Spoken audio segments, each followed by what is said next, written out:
Hello everyone, happy Friday, January 23rd. Today we're going to talk about the fourth thing that's on the list of most pressing issues in communication. And this one is very dear to me because it's one of the things I want to do in my career. That's internal communication and workplace engagement. So I'm going to tell you what I know about internal communications. First of all, a lot of employees do not know how to talk to their bosses, and a lot of bosses don't know how to talk to their employees, or they choose not to respect their employees in the way that they communicate. The reason why you have a lot of in and out people leaving and then you have to continuously hire people is because you don't respect the people that work for you. And a reason why as associates that you feel underappreciated is because you don't communicate what you need to your employer. You're allowed to do that. You have a voice and you're allowed to use it. There's also a gap between engagement because of COVID. COVID did a lot of things. And one of the things it introduced working from home. So because there are a lot of employees that prefer to work from home and can, and so it's harder for them to engage and create a real work trust and community with the people with their coworkers, because you don't have to see them every day. You don't know what they're doing and if they're going to get the job done. So it's harder to rely on other people because you're doing it by yourself, for yourself. Now, I know some companies have turned to a hybrid kind of thing where you have to come to work at least 2 times out of the week and then everything else is at home. And I do like that. But let me tell you some solutions that I have for better communication.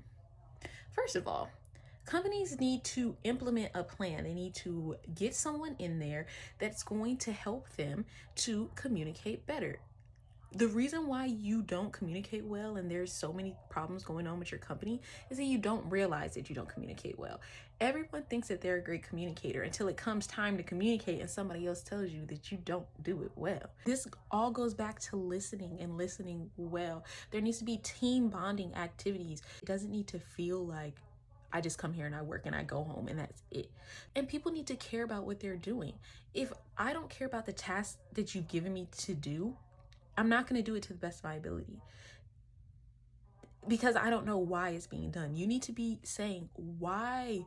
I talked about this in one of my earlier videos, communicating the whys, communicating the whats, making sure that people want to do it. When you hire someone, you're hiring them for their passion for the job. You're hiring them to do the job. You know they're capable of it. You know that they can do it, and you need to encourage your employees. You need to create a safe space. I hear you.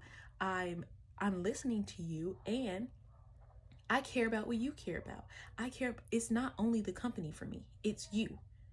You are the company, and I care about you. If you don't care about your employees, or at least you don't show that you care about your employees are not going to care about you or your work. For associates, for employees, what are you going to do?